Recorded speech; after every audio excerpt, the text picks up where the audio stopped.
Thank you very much. Thank you, thank you.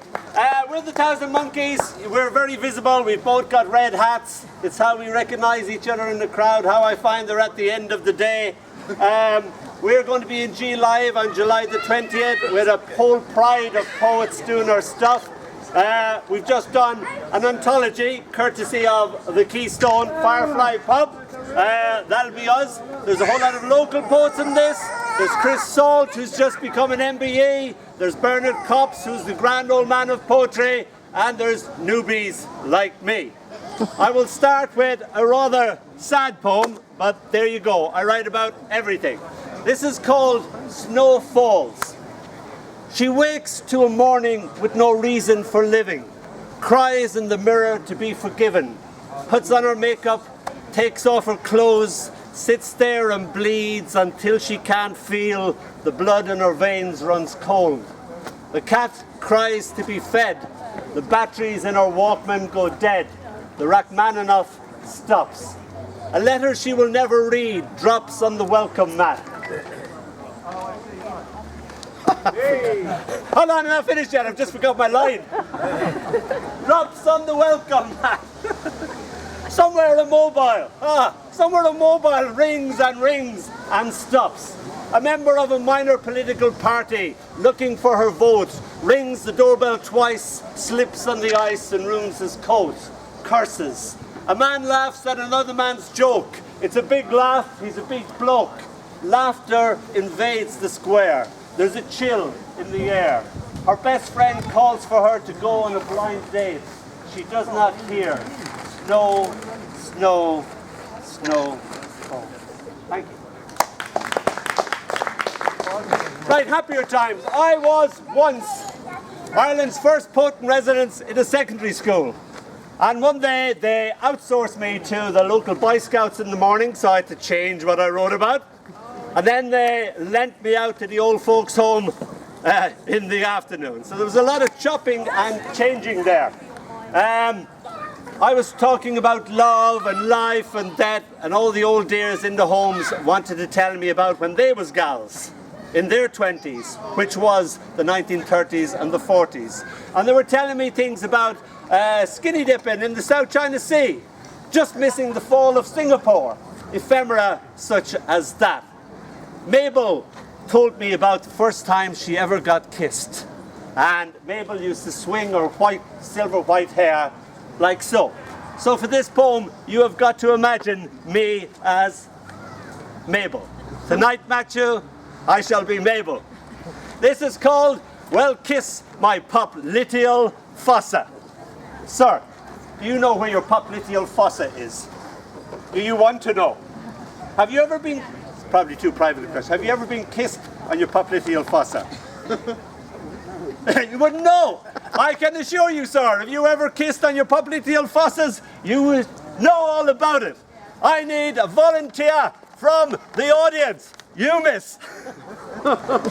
This lovely lady is going to show you where the popliteal fossas are on the human anatomy. I've never worked with you before, have I? No, never. No, Dad, she says to me, right?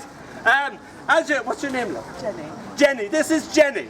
Now, as you can see, Jenny is displaying what is called the knees, commonly known as the patellas. Don't get me wrong, gentlemen have patellas as well. It's a fella thing as well as a lady's thing. Yes, and little people have... My mummy! I know that's your mummy, love. Isn't she lovely? Yeah. Now she's going to show you where her popliteal fossas are. If you could turn around for me, Jenny. Jenny is now blatantly, openly displaying her popliteal fossas, which are these depressions here, commonly known as the back of the knees, here and here. Thank you, Jenny. Might I say that Jenny has delectable popliteal fossas. So this is Mabel, and it's called, Well Kiss My Popliteal Fossa. I remember the golden tassels of my dress touching the back of my knees as I was kissed for the very first time, bent over in a clinch as if we were statuary. The tassels touch exquisite in itself, much more sensual than the actual awkward kiss.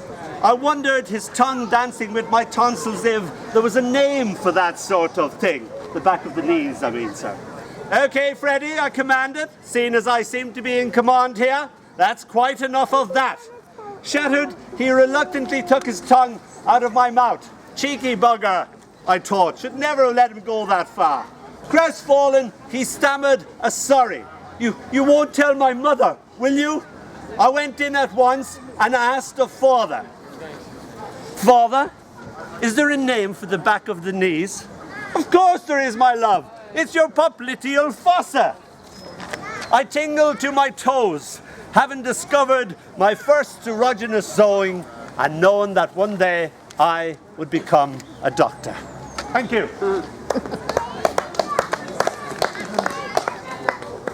When I first came to London in 1986, I met a very rather rotund vicar. When I say rather rotund vicar, I mean an obsessively obese vicar. When I say an obsessively obese vicar, I mean the Michelin man come to life. And he did not like being a vicar. And he told me that he had no faith, no belief, and he treated it as an acting job. And he was a very good vicar simply because he could play the part so well. What the man loved was flowers, and he had the most beautiful garden with the most voluptuous, beautiful roses. And he told me the secret of his success, that when he was in his garden, he was in heaven. This is called the nature of culture, and it is devoted to the Guildford Shakespearean Society. When I went to St. Mary's Church and they're putting on the read-through of Pericles, the lines started to come back to me, and I thought, when was the last time I heard those lines? This is called the nature of culture. Have you a working pulse? He asked of his petunias. He went away cold as a snowball, he tells his gladioli. They positively beam at him. Oh yes, yes, he pontificates. Flows like Shakespeare best, especially Pericles and the other minor plays, rather than the Great Dane or, say, Othello. The Herbs prefer Gilbert and Sullivan. Really? Poor wandering one, though you were sad and lonely. No, no, my son, spoken, not sung. Poor wandering one, though you are sad and lonely. Or sometimes a little dash of Noel Coward. What compulsion compels them, and who the hell tells them? No, no, my son, spoken, not sung. What could I say? His voice produced such a fecundity, such a fertility, that his word could not be doubted. Oh yes, yes, plants like to be spoken to, but prefer a little culture. Thank you. When my little girl was even smaller than this little girl, I was teaching her her letters and her numbers with little coloured wooden blocks and a pea shooter. And I used to get the pea shooter and I would say, "Hit me an O," and she'd go and knock over an O. Not as easy as it sounds, because the P tends to go through the centre of the O. I thought I was doing something different, and then I found that Sir Thomas More used to teach his little girls the same thing, but with bows and arrows and archery. So nothing changes in about 500 years. This is called I Am Infinitas. I was watching the end of Spartacus, and it got to the climactic, "I'm Spartacus, no, I'm Spartacus, I'm Spartacus, and so is my wife." And my little girl cuddled into me and waited while all that was over, and she suddenly ran around the house crying, "I'm spark plugs, no, I'm spark plugs," because that is what she heard. This is called I Am Infinitas. Here is our wooden O. It is our 0, yellow. There is a 7, but it is missing. The puppy's chewing an orange too. Puppy, puppy, no! The admonished puppy looks astonished. This is a good chew, this orange too. It whimpers. She herself is 4 and a little bit more. When will I be this one? That's an 8, I tell her. It'll take you 4 more years of being you to be it. The 8 has fallen on its side asleep, become an infinity. Ah, infinitas. My little infant, this is what you really are. This unboundedness of you, an infinity of you. Always after, when asked what age she is, she'll always answer with a hearty laugh. I am infinitas. Thank you. One of the delights of my childhood was my Uncle Michael and his sayings and how he made me see the world. He made me the poet that I am today. This is called "A thin slice of ham in the hand is better than a fat pig in a dream." But I guess you already knew that, didn't you, sir? Yes.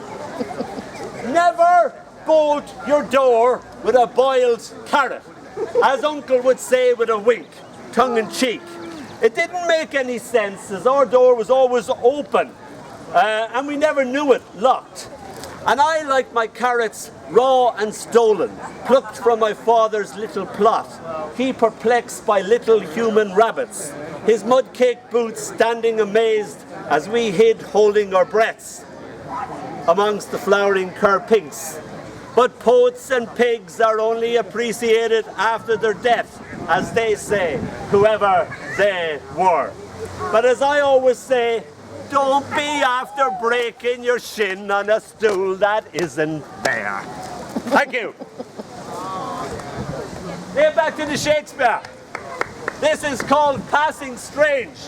It's about that lovely pastime of couples having a row. Passing Strange is Othello telling all the tales.